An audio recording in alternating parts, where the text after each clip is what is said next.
Quero desde já agradecer a honra do convite, a lembrança do meu nome e a gentileza dos irmãos, do pastor, e aproveitar a oportunidade para que a gente venha refletir a respeito do serviço.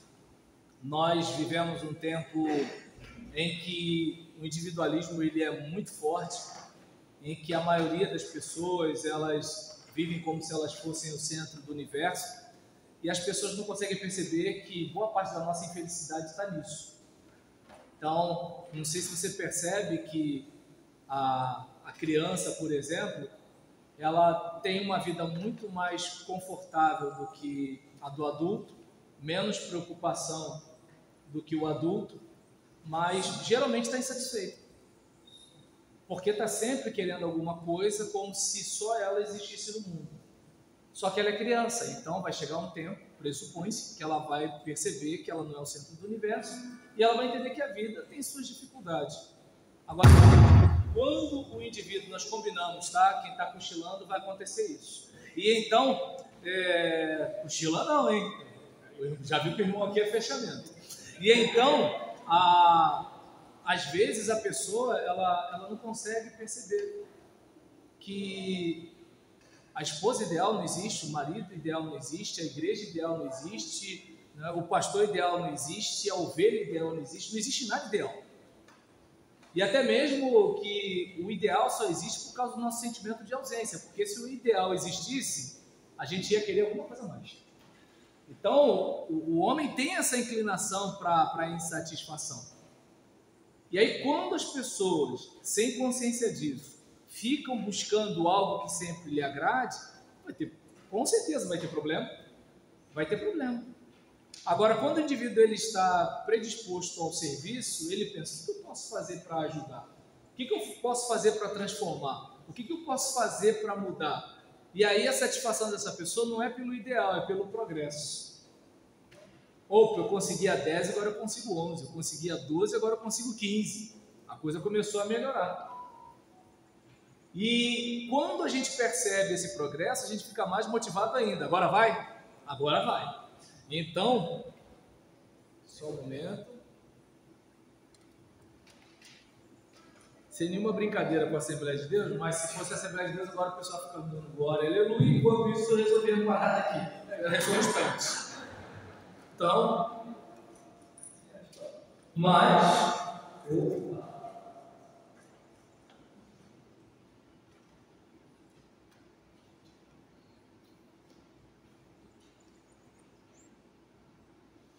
só um momento.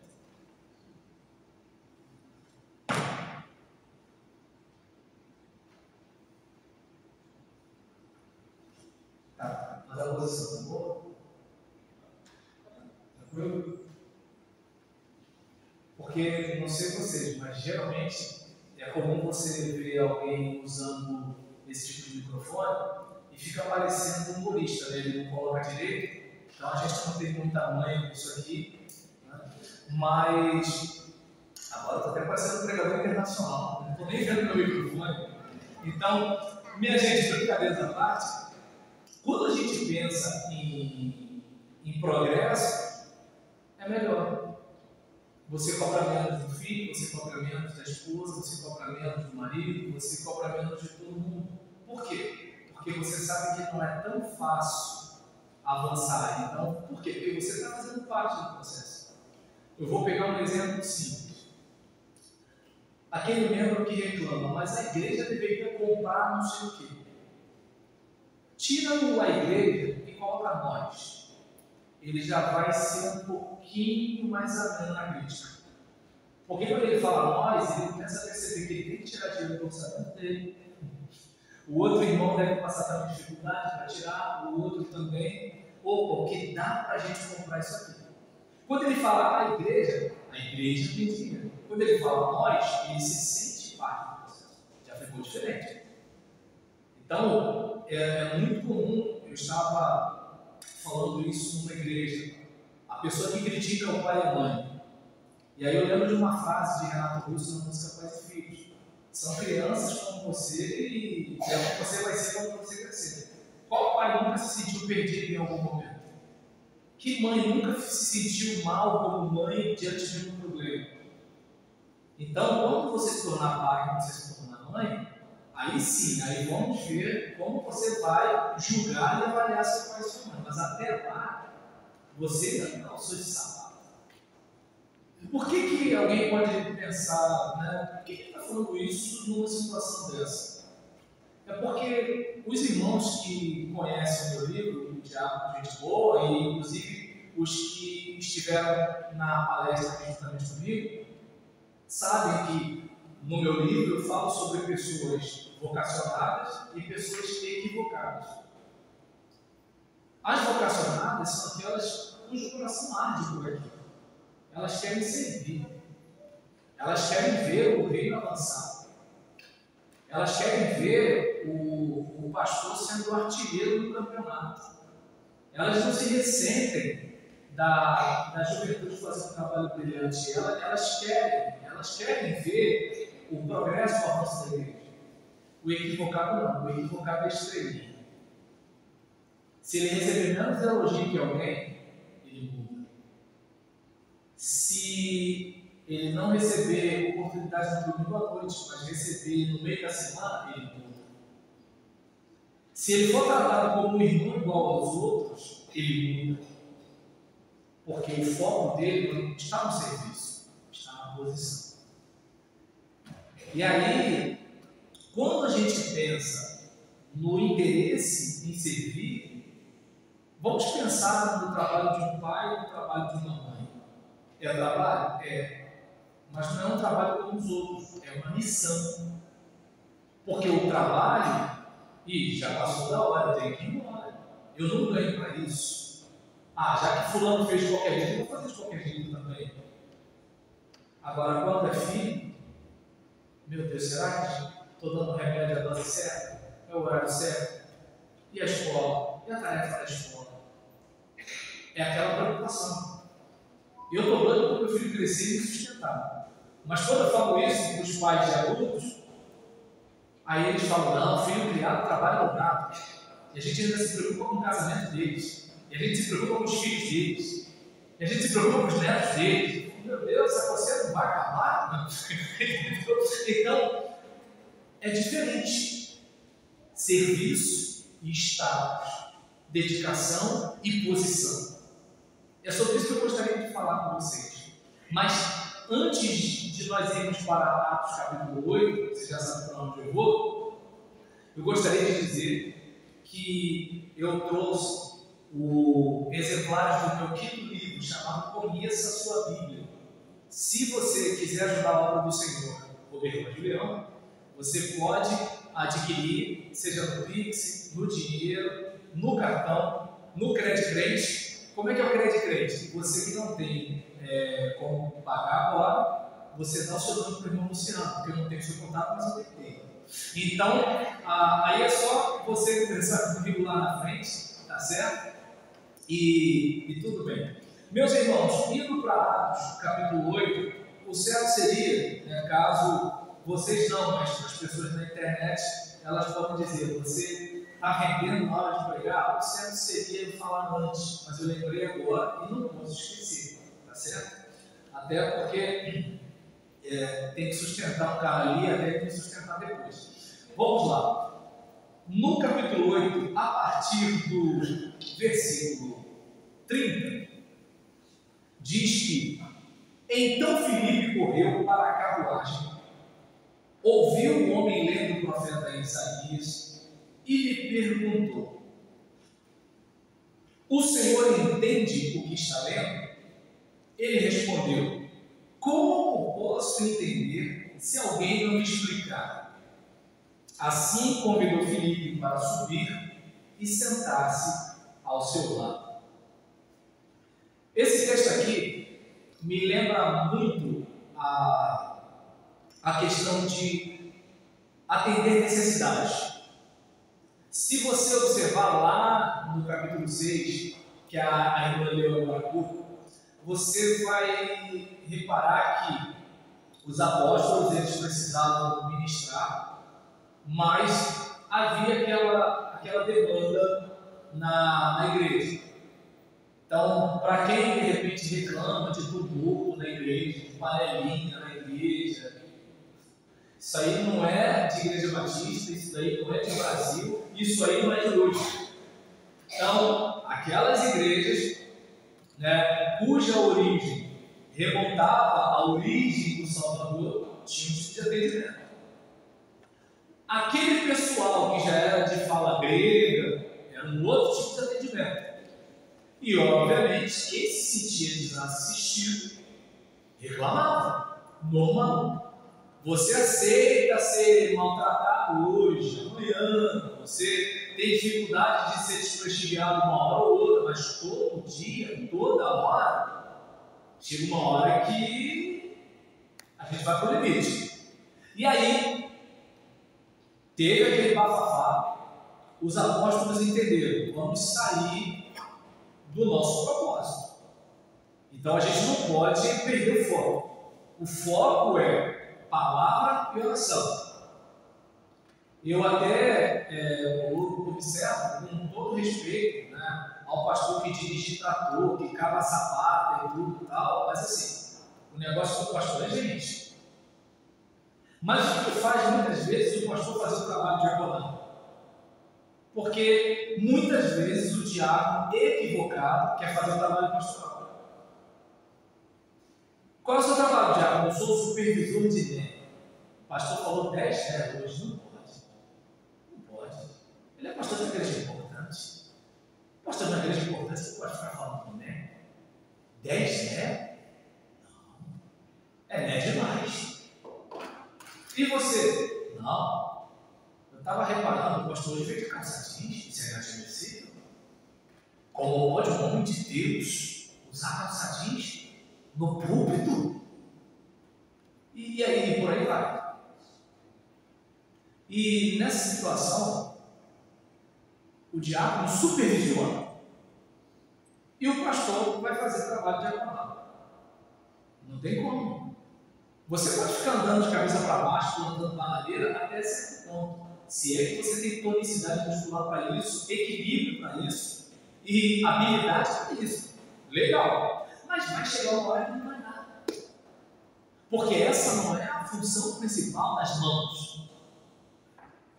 A sua estrutura de punho tem um certo limite. A sua articulação do punho é diferente da articulação dos pés. Quem aqui faz atividade física sabe disso, que dependendo do que você fizer, fica difícil depois. Coisa que dificilmente a gente sofre com o pé. Então, cada um tem sua função do corpo. Com a irmã, agora há pouco, na hora do louvor, estava falando, cada um tem um chamado. O problema é que, às vezes, a pessoa ela não pensa na necessidade da igreja e nos dons, talentos, habilidades, experiências que ela tem. Mas ela se detém naquilo que ela considera algo mais importante. Agora, eu pergunto para você, o que seria do jornalista sem o diretor, sem o cinegrafista, sem o profissional do áudio? São pessoas que não aparecem. O que seria do lutador sem o seu técnico? O que seria do jogador de futebol sem o seu empresário? Então existem pessoas que não aparecem, mas elas fazem com que aquele rosto que aparece, aquele nome que aparece, tenha mais possibilidades. Trazendo para um contexto de corpo de Cristo, vamos olhar, por exemplo, para nós. Quem olha para nós, aparentemente, está tudo bem. Mas os órgãos que não aparecem são muito importantes. A gente se preocupa com a pele, a gente se preocupa com o cabelo, mas tem algo subjacente. E aí? Como é que as coisas estão por dentro? Não aparece. Mas são tão importantes quanto os órgãos que aparecem. Quando o diácono ele tem essa consciência, vira a chave. Por quê? Porque a autoridade não está no título. A autoridade não está no tempo de casa. A autoridade não está no valor do dízimo que o cara tem. A autoridade está no serviço. É aquele cara que o pastor fala assim: meu Deus, fulano não está querendo ir para outra igreja. Como é que vai ser? Porque ele sabe que aquele cara faz falta. Aquele cara faz a diferença. Os jovens ficam assim: gente, irmão fulano de tal morreu, mas como é que vai ser agora? Por quê? Porque era alguém que servia. E aí muitas vezes a pessoa não consegue perceber que com serviço e com exemplo a gente consegue muito mais. Digamos, suponhamos que alguém falasse assim: pastor, como é que eu faço para chamar a atenção da igreja? Eu quero aparecer. Como é que eu faço? Meu irmão, sirva e dê bom exemplo. Sirva e dê bom exemplo. Se a tua intenção é aparecer, com certeza você vai aparecer. Agora, se você quer pegar o caminho da politicagem, da negociação, do tolará, você vai até aparecer, mas vai aparecer negativamente. E aí, quando nós olhamos para cá, para a situação de Filipe está entre aqueles 7 cuja marca principal deveria ser cheio do Espírito, boa reputação e sábio. E eu já falei isso aqui no referido evento e estou falando aqui agora novamente. Ser cheio do Espírito. Quando eu penso em cheio do Espírito, eu lembro daqueles eventos de criança, de EBF, que tinha alguns anos atrás, em que tinha uma cabeça aberta, era assim mesmo, a cabeça cortada aqui como se fosse um jarro, né? E um pote tornando um líquido. Eu vi desenho assim, vou ser sincero. E quando eu pensava cheio do Espírito, poxa, é algo entornando para transportar. Mas na prática, o que é ser cheio do Espírito se não vazio de si mesmo para que Deus possa nos encher? E o que seria ser vazio de si mesmo? Não é alguém que se amor, mas é alguém que não se basta. Não é alguém que se diminui, mas é alguém que não se acha. É alguém que sabe que não é completo sozinho. E quando eu estou falando completo aqui, eu não estou falando de personalidade, estou falando de membro do corpo de Cristo. É disso que eu estou falando. Você sempre foi alguém e você continua sendo alguém. Você não vai ser mais alguém ou menos alguém. O que eu estou dizendo aqui é que qual é a minha função de pregador se não tiver alguém para ouvir? Então, só existe esse meu trabalho aqui porque existe alguém para receber alguma coisa.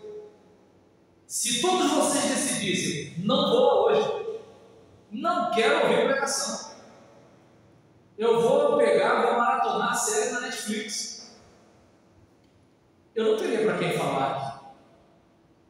Então, nós precisamos lembrar, peraí, eu não sou o último biscoito do pacote. Então, como é que eu posso fazer para explicar melhor o texto? Como é que eu posso fazer para ajudar o irmão a ser mais parecido com Jesus? Porque se eu me acho, eu sei tudo. No meu caso, eu posso não ter tantos anos de ministério, mas vou fazer 20. Já vivi um pouco mais do ministério do que muitos outros pastores. Mas agora, um seminarista pode me ensinar algo que eu sei. Eu vou para a escola. Eu tenho uma graduação em teologia, uma licenciatura em letras, estou me graduando em pedagogia e tenho uma pós-graduação em ciência da religião com ênfase no ensino religioso. E aí eu vou sentar diante daquele garoto lá do 7º ano, que se eu perguntar para ele quem é Piaget e Vygotsky, ele não faz a mínima ideia. Mas aquele garoto tem algo para me ensinar. Mas eu só vou aprender alguma coisa com ele se eu não for cheio de mim mesmo. Então você vê no texto, né, cheio do Espírito. Na versão roberlaniana, vazio de si mesmo. Que tal, se for preciso, voltar para o final da vida? Que tal perguntar onde eu errei? Que tal chegar para a mulher e pedir desculpas? Até porque tem que ser muito nobre, tem que ser muito corajoso para admitir falhas. E já viu? Todo mundo é bom, né? Todo mundo é bom. Eu amo o Facebook, só tem gente perfeita ali. E todo mundo dá palpite na vida de todo mundo. É fantástico. Fofoqueiro de igreja, então, esse tem vida perfeitamente. Viu a filha da fulana? Viu a irmã Beltrana? E o pastor? Não, nem te conto, nem minha mãe. Vai cavar a vida da miserável. Então eu não sei se você consegue perceber aqui. Olha como é que o cheio do Espírito, olha quanta coisa tem. É numa hora dessa, né, que o rei fala assim, saiu do assunto. Não, não saí, eu estou aqui. No cheio do Espírito ainda. Porque quando a gente fala cheio do Espírito, o camarada pensa em alguém com a mão para cima, o olho bem apertado, chupando o dente. Não, gente. Não. A ideia é que você seja humilde, e humilde aqui não é se depreciar. Humilde aqui é do pé no humus, na terra, é pé no chão. Uma diaconisa amiga minha, eu preguei na igreja dela agora essa quinta-feira, ela falou, o pastor Roberto é tão humilde. Eu falei, não, o que não falta aqui é orgulho, vaidade, prepotência, eu só não sou burro. Só isso. Nem o burro é burro, né? Até o burro é esperto. Tenta botar no burro, então, o que está em questão aqui, né, assim, é o fato de que se eu tenho humildade, se eu tenho o pé no chão, eu não me deixo enganar, nem para mais nem para menos. Nem para mais nem para menos. Quando o dono da escola onde eu trabalho chegou para mim e falou assim, grande Roberlan, eu em fase de crescimento.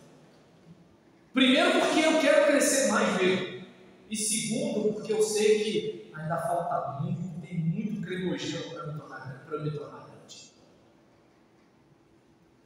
Eu entro na sala, geralmente os meninos do nono ano batem palma, tudo. Aí às vezes eu passo no pátio, Roberlan, pô, bacana.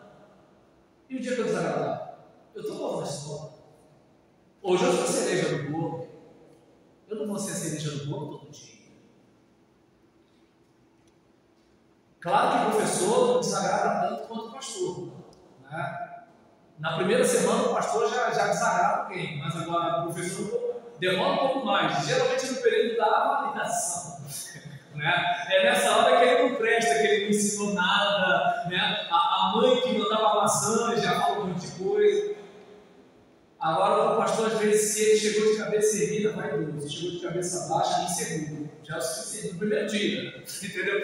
Mas não estou aqui para desabafar a vida de pastor. Né? Até porque na cabeça das pessoas a vida de pastor é boa. Eu estou querendo saber onde está essa vida boa, de coração. Eu estou procurando até hoje, ainda não encontrei essa vida boa. Mas, em detalhe, é tão boa que na maioria da igreja, a maioria é do pastor. Né? Se fosse tão boa assim, ia ter o quê? 200 pastores e mesmo. Né? Mas tudo bem. E aí, nessa situação, quantas vezes a pessoa para pensar? Eu estou me esvaziando, eu estou descendo. Sabedoria não é conhecimento. Tem gente que conhece muita coisa, mas é arrogante. Uma pessoa arrogante não é sábia. Uma pessoa presunçosa não é sábia. Ela tem conhecimento, mas sábia ela não é. Se ela fosse sábia, ela poderia dizer muito sábio, só sei que nada sei.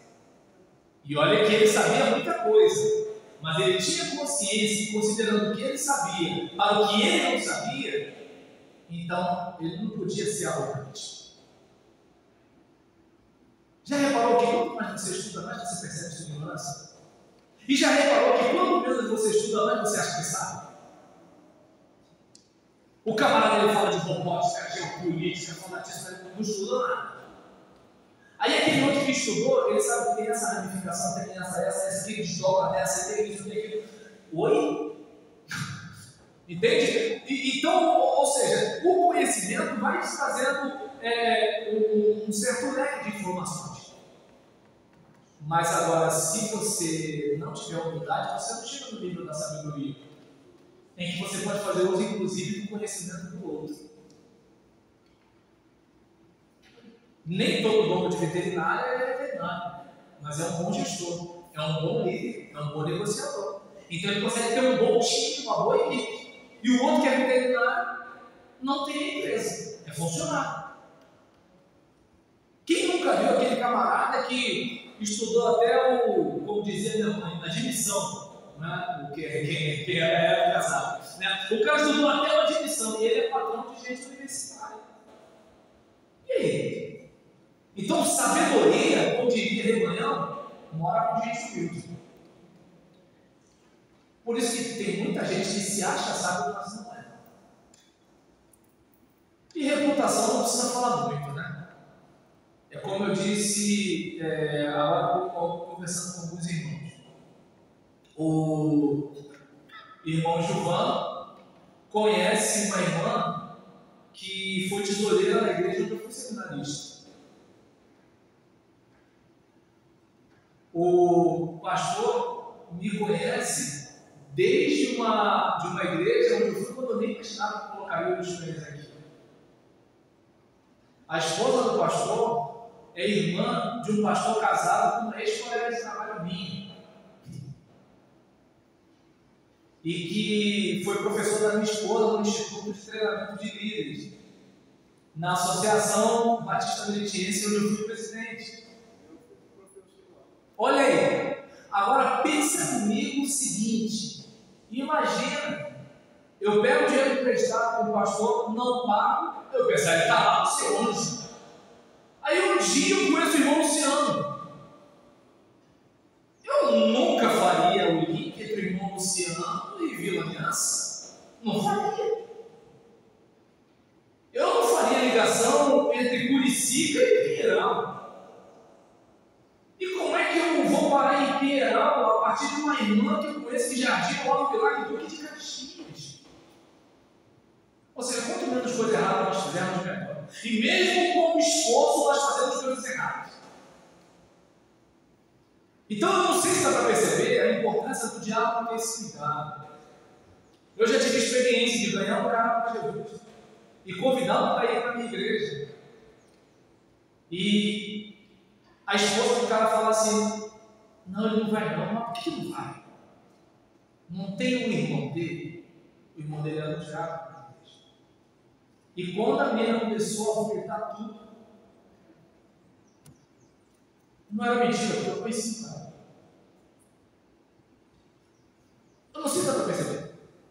Claro que eu não sentei com ela e falei, mas tu não sabe da maior, tem isso aqui também, claro que eu não fiz isso. Mas eu pensei assim, que perda pro rei. Que perda pro rei.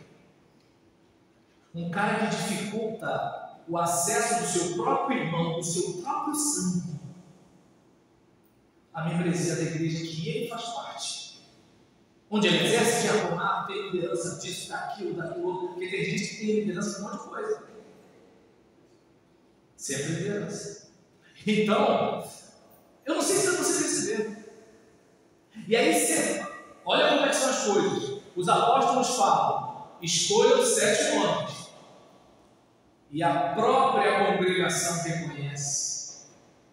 A própria congregação olha para eles e diz, olha, cheio do Espírito, esse cara.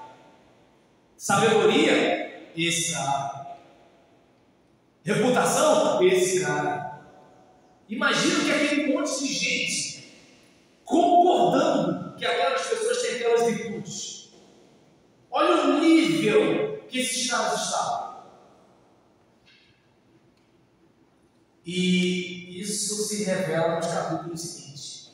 Você vai reparar, por exemplo, Estevão. A coragem de Estevão. Estava disposto a perder tudo por aquilo que ele acreditava. Tem gente que não está disposto a perder o carro. Eu estava conversando com uma amiga minha sobre o ministério e eu estava falando para ela. estávamos conversando, né, sobre o ministério pastoral,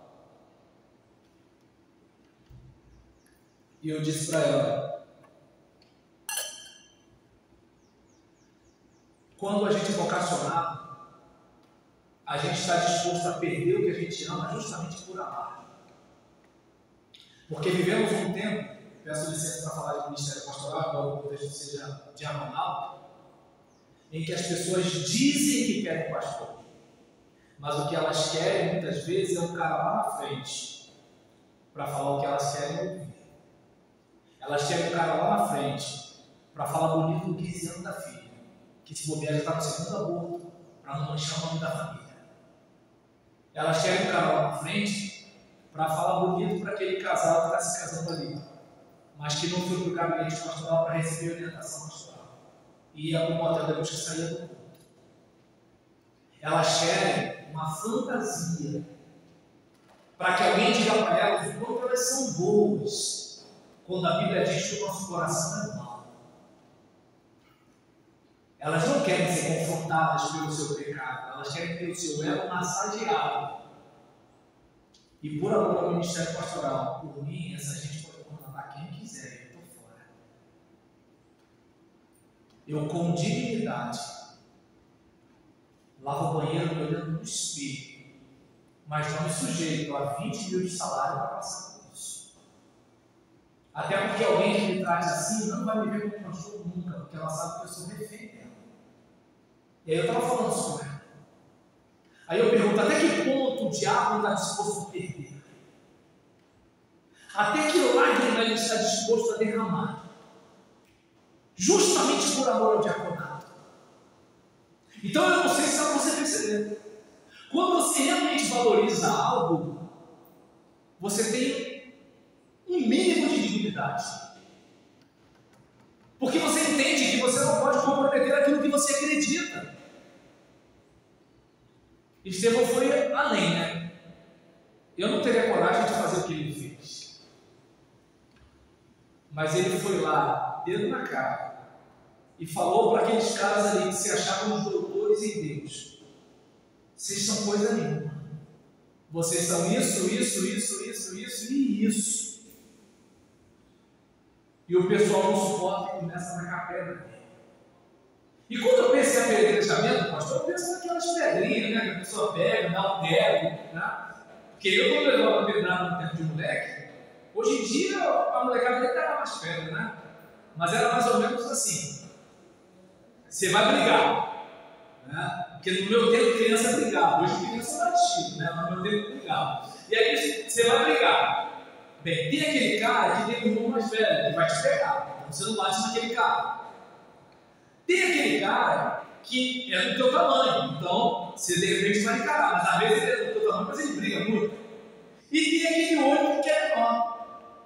E se é um menor que não tem nem irmão nem nada, esse é uma presa fácil. Mas tem um menor que é maduro, né? No meu tempo tinha dois: o boi e o formiga. O formiga era do meu tamanho, o boi era menor. Formiga dava para bater. E o boi era menor, dava para bater também. Mas o formiga, se eu batesse nele, ele vinha com um pedaço de pau, de pedra, e vinha sem pena. Eu não sei, eu tenho problema com isso, né? Que assim, eu me sentiria mal de pegar um pedaço de pau e dar em alguém, mas o formiga não tinha isso. E ele vinha e dava. O boi, se eu batesse no boi, o boi já vinha dando assim, ó. O que ele pegasse, ele ia atacar. O que acontecia? Eu não me metia nem com formiga nem com boi. Porque apesar de poder bater neles, eles eram mais perigosos do que eu. Aí talvez, né, você possa pensar: tá, mas se não é isso, é o quê? Pensa numa pedra desse tamanho que está caindo. Pensa batendo na sua costela.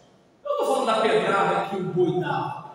Eu estou pensando na pedrada do formiga. Pensa numa pedra, né, do tamanho da... Lembra daqueles tijolos, né, que eles eram mais ou menos assim? Quando antigamente, naquelas casas de 60, de 70 anos, né, que quando você vai ver, eles bem coladinhos um com o outro, que a parede era bem resistente.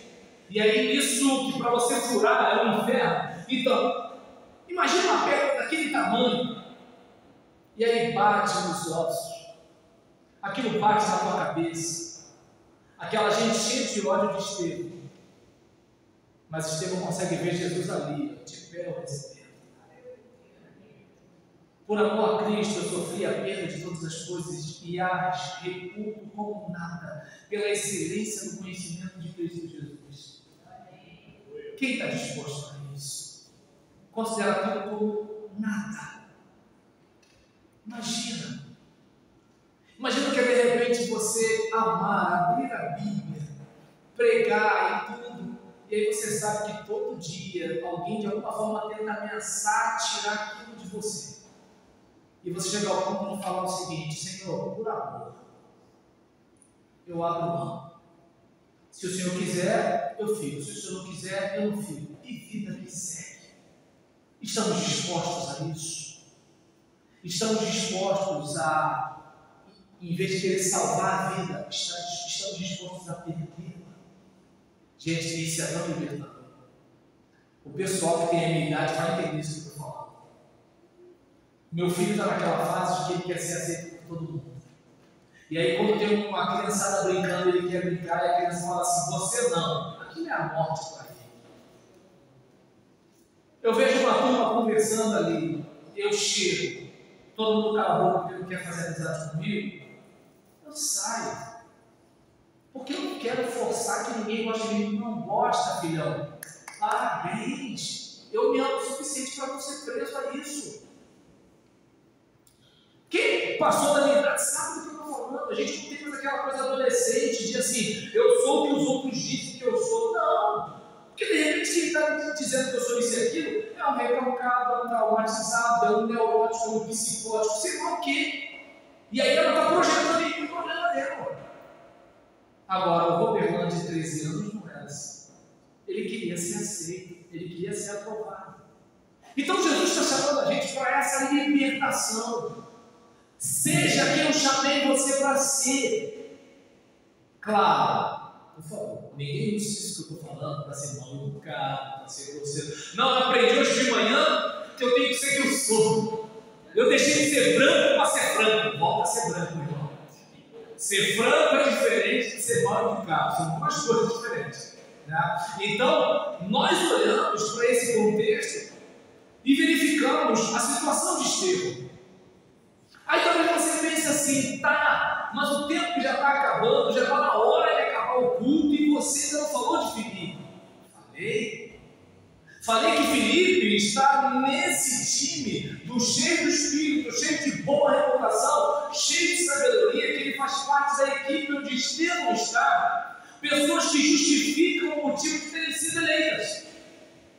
Pessoas que não foram escolhidas pelo apóstolo porque elas falavam bonito, elas não foram escolhidas pelo apóstolo porque elas estavam presentes de casamento para a membresia, elas não foram escolhidas pelo apóstolo porque elas chegavam com o carro mais caro dos membros, elas não foram escolhidas pelo apóstolo porque elas eram oficiais de alta patente nas Forças Armadas, elas foram escolhidas pelos apóstolos porque elas tinham autoridade pelo exemplo e usavam o poder que tinham para o serviço. E gente assim chama a atenção.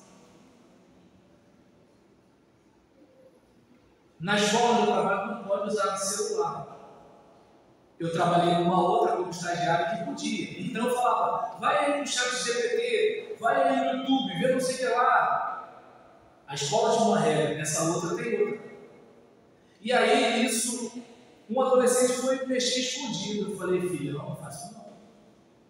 Porque você fazer é um problema seu. Você fazer comigo na sala virou problema meu. E eu não quero ter problema. E para não ter problema, eu vou falar de você lá. Não, tudo bem, tio, tudo bem. Mas a outra professora? Eu falei: o problema é da outra professora.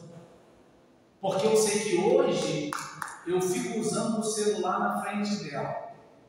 Amanhã ela vai dizer: o professor também faz.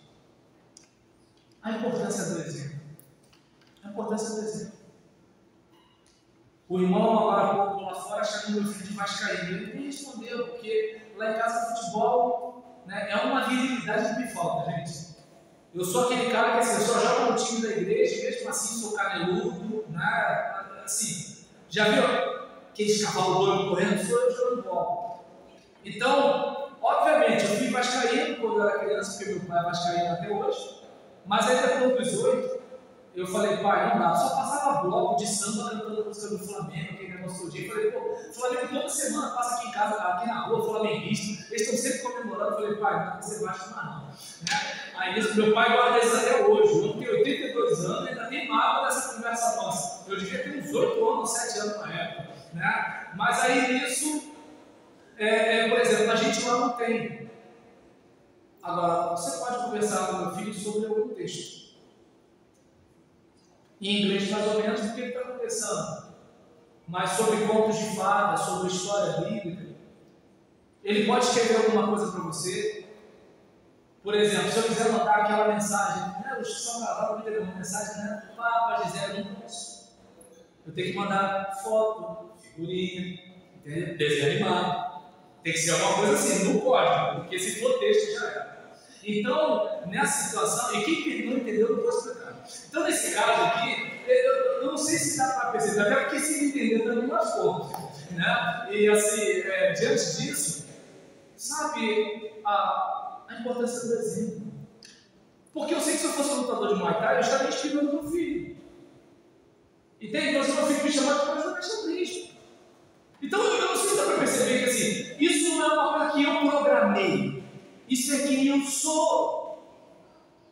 Aí eu pergunto para você, né, enquanto ministro de Deus, enquanto servo de Deus, que serve a igreja com serviço a Deus. Aí é que está a questão. Quando vocês, enquanto diáconos, ajudam ao pastor, vocês não estão ajudando ao pastor, estão ajudando a igreja. E vocês não estão fazendo o que a igreja merece, estão fazendo o que Deus merece. Ah, mas o irmão fulano, que se dane irmão fulano, eu faço para Deus. Ah, eu preparei esse sermão, só vieram 2 pessoas. Procura apresentar-te aprovado. Se o irmão me reprova, o problema é dele. Eu só quero que ele justifique biblicamente. Foi biblicamente? Não foi. Ah, então meu irmão, então não tem como. O critério é bíblico. Se não for Bíblia, já era. E aí, minha gente, vocês percebem que Filipe, ele vai pregar num lugar, multidões se convertem. Você que começa o capítulo 8 sabe disso. Está lá, multidões, um monte de gente. E aí ele vai pregar, né? Teve a perseguição, não é errado querer preservar a própria vida. O pessoal fugiu, né? E aí nisso que eles estão lá dispersos, Filipe vai para a cidade de Samaria, começa a pregar, um monte de gente se converte. E aí imagina, você tem 100, 200, 300, 400 e tal. Pô, pensa no ego humano. Aí de repente, o anjo do Senhor, versículo 26, disse a Filipe: vá para o sul, para a estrada deserta que desce de Jerusalém a Gaza. Ele se levantou e partiu. No caminho encontrou o eunuco etíope, um oficial importante, encarregado de todos os tesouros de Candace, rainha dos etíopes. Esse homem viera de Jerusalém para adorar a Deus e de volta para casa, sentado em sua carruagem, lia o livro do profeta Isaías. Então observa bem, olha gente, olha como é que são as coisas. O cara, tá legal? Pensa aqui, o cara ele tá pastor de multidões. E aí, naquele contexto de pastor de multidões, ele vai para a igreja de um mesmo som. Isso é sensibilidade. Sensibilidade. Porque pensa comigo. Vamos supor, você é um diácono que faz um trabalho evangelístico e de repente 2.000 pessoas começam a te ouvir toda semana. E aí um anjo fala assim: olha só, deixa isso tudo. E vai para um lugar onde tem uma ovelhinha só. Mas peraí, vou deixar 2.000 por causa de uma? A matemática aqui é outra. Se é hoje em dia, eu já falo: não, você não é anjo não. Cadê? Mostra a credencial, tu não é anjo não. Não, tu é dos impostos. Tu não é anjo não. Sai fora. Porque Deus não ia me tirar de 2.000, de 3.000, de 4.000 para 1. Deus não ia me tirar de multidões para 1. Tem alguma coisa errada contigo. Vamos lembrar da multiplicação, né, dos 5 pães e dos peixes. Na matemática de Deus, ele distribuiu o que sobra. Sensibilidade. Aí eu pergunto, qual é a nossa sensibilidade? Então você percebe que assim, Filipe, gente, só 10 minutos comigo, tá? Para a gente fechar. E aí nisso, você percebe que assim, Filipe, ele tem essa sensibilidade. E nisso que ele tem essa sensibilidade, eu gostaria de marcar isso. Essa sensibilidade, ele se aproximou daquele grupo.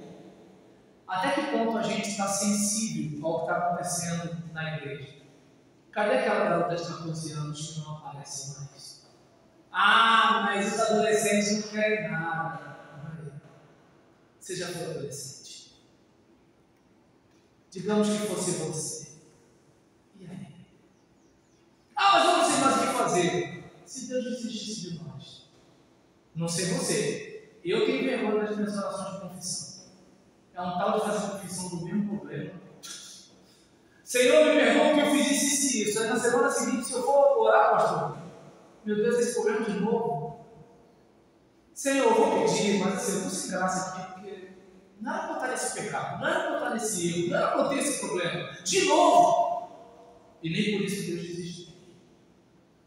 Será que se fosse por nosso merecimento, nós estaríamos no ministério que estamos? Eu não. Eu não. Eu sei que até o que eu faço de bom, o que eu faço de certo, é pela graça de Deus. O que não presta, eu deixo na minha conta. Agora, as virtudes, o que faz com que os irmãos me chamem para voltar aqui, isso não é mérito. Isso é Deus. O Roberlan pelo Roberlan, talvez estivesse morto. Ou como diz a minha esposa, de repente até pagando pensão. Diz ela que me salvou. Então, o que acontece? Podia estar todo embolado. Deu para entender? Então, a percepção. No versículo 30, você vê que assim, então Filipe correu para a carruagem, ouviu o homem lendo. Ou seja, ele teve uma percepção, ele teve uma sensibilidade, ele viu alguém ali. Tua voz escuta como carne, pronto estou e vou te obedecer. Nesta senda vou seguir teus passos, mesmo que eu precise padecer. Então, você percebe essa preocupação.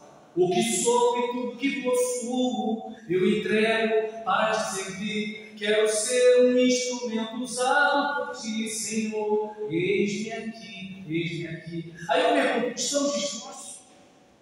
Filipe estava. E não apenas você vê nele sensibilidade, percepção, mas você vê também o quê? Empatia.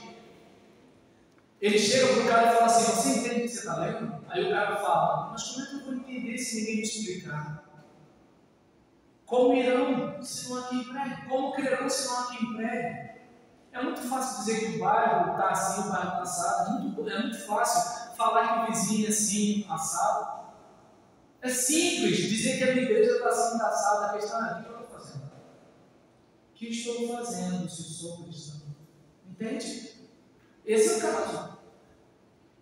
Meu irmão, isso. Aí, nesse caso, eu gostaria que você estivesse pensando.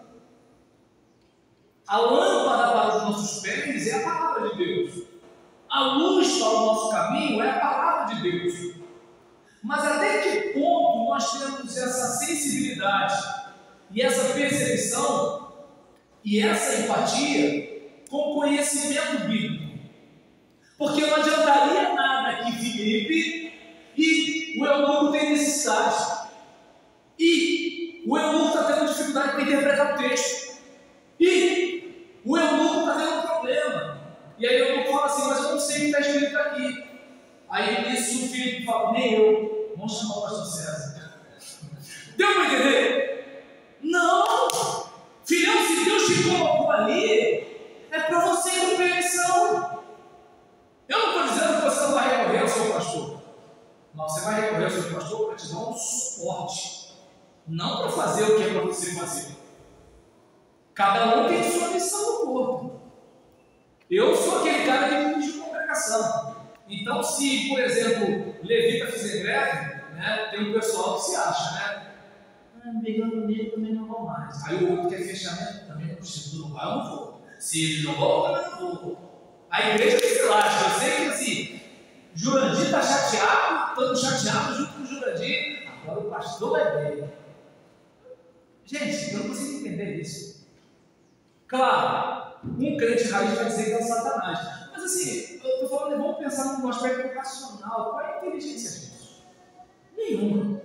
Então eu sou aquele cara que assim, fui dirigente de congregação, a gente faz um chapupão, né? Quem toca a mão sabe do que eu estou falando. Você vai, pega o microfone, toca, não sei o que, sei lá, mas é o seguinte, eu não faço com a mesma habilidade de quem faz aquilo porque Deus chamou para aquilo.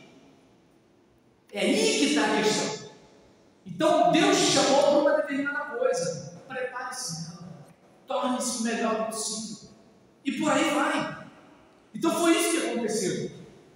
Sabe que, como diz o hino do HCC, que eu me torne uma bênção permanente para mim, para os outros e para os meus. E que todos vejam assim que eu sou um crente. Eu não preciso dizer. Gente, mó barato. Estou eu dando aula, de repente o outro fala assim, tu é pastor, né? Aí eu já olhou, tu é pastor? Eu falei, sou, é que eu não costumo não falar por causa de preconceito. Até porque boa parte das pessoas que falam mal de pastor são crentes, né? Aí o que acontece? Então eu prefiro que as pessoas primeiro me conheçam para depois saberem que eu sou pastor. E se tem um elogio que as pessoas me fazem que me dói a alma, eu falo assim, você pastor não parece. Gente, me dói, sabe por quê? Porque eu sei que a pessoa não está falando negativamente, não. É aquela ideia do pastor que parece superior, quando não é. Não é. E para a gente fechar, que eu falei para vocês só 10 minutos, né? E aí eu lembro, estou eu chegando numa festa de aniversário, eu chego pro Dudu e falo assim, e aí Dudu, como é que estão as coisas? Ah, tá tudo bem. Mas aí, a mulher dele, né, bem cabelo na venta, né? Eu falei, como é que estão as coisas aí com a Thaís? Eu estou falando não porque são amigos, né? E aí, nisso, quando eu falei, como é que estão as coisas com a Thaís? Ele, tá igual lá. Eu, como assim? Tá igual lá, pastor. Eu entendi igual lá. É que meu casamento, meu relacionamento com a minha esposa, não é melhor do que o dele. Não é perfeito, eu só sou pastor, mas se cortar aqui precisa chocolate, sou igual a ele. E o Dudu me deu um recado na boa. E é importante que as pessoas tenham essa consciência. E aí nisso você vai dialogando com o pessoal, sabe? Você vai vivendo e as pessoas vão vendo Jesus em você, sem você precisar dizer. Imagina, você chegou no banco e fala, eu sou de Jesus. Aí você foi no mercado, eu sou de Jesus. Aí você fala, eu sou de Jesus. Aí eu sou de Jesus. Não precisa. Por quê? Se não é para você que vive e Cristo vive em você, isso vai se manifestar. Isso vai se manifestar. Então, sabe que o Senhor esteja trabalhando na sua vida, que o Senhor esteja moldando o seu ministério, que você desenvolva sensibilidade, percepção, empatia. Sabe, cadê aquele irmão que não vem mais? Ah, mas eu sou diácono, Felipe também é. Entende? Numa necessidade de pregação, tudo bem, de repente você pode não ter a bagagem que o pastor César tem. Pô, eu sou pastor e não tenho. Mas agora o que tem a questão é, eu vou fazer o melhor que eu posso, com o melhor que eu tenho na ausência do meu pastor. Deu para entender? Então, sabe, é de você fazer o seguinte, olha, eu estou aqui, pastor, conte comigo, igreja, conte comigo, juventude, conte comigo, irmão, conte comigo. Cadê fulano? Cadê Beltrano? Cadê o novo convertido? Apareceu um visitante, vou mandar uma mensagem para ele. Se a igreja, mas a igreja tinha que ter um cartão de visitante. Eu tenho WhatsApp, eu mando mensagem. Se for o caso de algum vídeo, eu mando e-mail. Falei. gente convidou, puxou. Então, nesse caso, eu peço que vocês se coloquem de pé, né, para ele não te assustar mais, né? Vai que alguém passar mal aqui, a culpa é minha, porque eu pedi. Então, em relação a isso, sabe que a hora que for para tirar, fica à vontade, meu irmão, que a gente vai. Então, em relação a isso, sabe, que a gente faça o melhor. Então, quando vou pegar a minha experiência particular, eu sabia, irmãos, que o nosso término aqui era meio-dia. E quando eu cheguei aqui e olhei ali 11h15, eu falei, meu Deus, porque eu me conheço. Mas eu coloquei no meu coração que eu vou me esforçar. Me esforçar o suficiente? Não. Tem 1 hora que eu estou aqui. Mas agora, você sabe quando você está se esforçando. Independentemente da regra dos outros, você sabe quais são as suas limitações. E você sabe qual é o seu melhor. Sabe, de repente, o pastor acha o máximo que você faz, mas você sabe que você poderia fazer mais. O pastor está feliz, mas Deus está falando contigo. Você sabe que você poderia fazer melhor.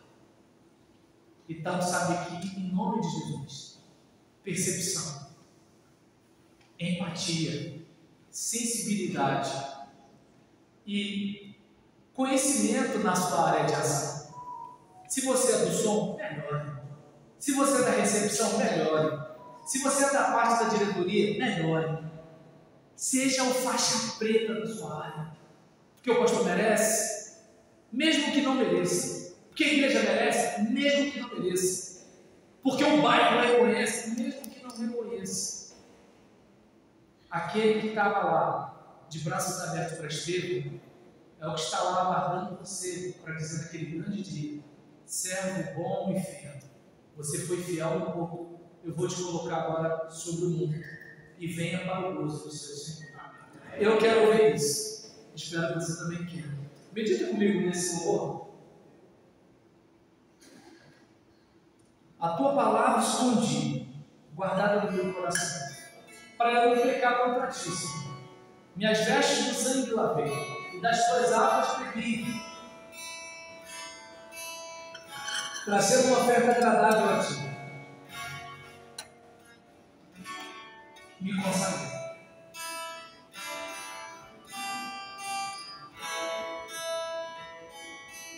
A tua palavra escondi, guardada no meu coração, guardada no meu coração,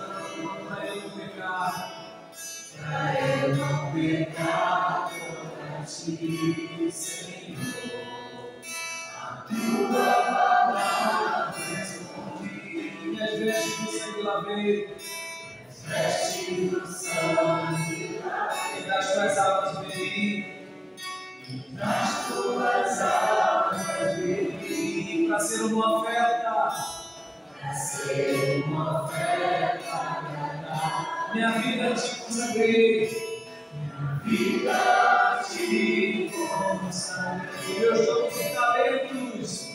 meus dons e talentos, são para te servir, meus dons preciosos são teus, não vejo razão na minha vida sem ti. Tu és o Senhor e Deus. Assim como o fogo refina, vem tua obra e completa, até que o mundo possa ver tua glória em meu rosto. Meu querido Deus, nós encerramos aqui, Pai, essa mensagem, tentando usar palavras bem-humoradas, com uma certa contundência, criticando, ó Deus, algumas práticas, defendendo outras. A intenção, Pai, é a edificação do teu povo. Mas sabendo, Senhor, que muitas vezes, nas nossas múltiplas interpretações, Às vezes a gente acha que não precisava ouvir. Às vezes a gente acha que já está sendo tudo feito como a Bíblia diz. Mas, ó Deus, que haja em nós aquele sentimento de humildade para a gente pensar: o que eu posso aplicar na minha vida a partir do texto que foi exposto? O que eu posso reter da interpretação do pregador a respeito do que foi dito? Em que a minha vida precisa melhorar? O que eu preciso conhecer mais na Bíblia para ser um diácono melhor? O que eu posso fazer para somar ao ministério do meu pastor? O que eu posso fazer para multiplicar os talentos da minha igreja? O que eu posso fazer para diminuir os problemas no ministério? O que eu posso fazer para dividir o que tenho com os meus irmãos? Ajuda o teu filho, Pai. Ajuda a tua filha. E que eles consigam perceber que, assim como a igreja os reconheceu e os homenageou, que mesmo que isso não tivesse acontecido, o melhor elogio vai ser aquele tapinha nas costas do Senhor dizendo: servo bom e fiel. Que o teu servo e a tua serva lembre-se que vai chegar aquele dia em que a fidelidade do pouco será honrada e recompensada. Aquela lágrima que ninguém viu, aquele sacrifício que ninguém percebeu, aquele esforço que ninguém reconheceu, aquela santidade que ninguém conseguiu enxergar, o Senhor estava lá. Quando o teu servo e a tua serva abriu mão do holofote, abriu mão das multidões, para estar ali onde ninguém via, para atender aquele membrozinho humilde, que ninguém olhava, aquele adolescente que não dava dízimo, aquela criança que tinha alguma atipicidade, aquele menino, aquela menina que vai crescer inspirado nele ou nela. Ah, Deus, eles não viram isso, mas os olhos do Senhor, que são como chamas de fogo, que passeiam por toda a terra, de olho dos bons e dos maus, viu e há de recompensá-los. Eu oro, Deus, grato por tudo, na força do teu Espírito, para a tua própria glória. E em nome de Jesus. Amém. Que Deus a todos abençoe. Muito obrigado pela oportunidade. Os irmãos podem sentar. Eu devolvo a palavra para quem? Pastor?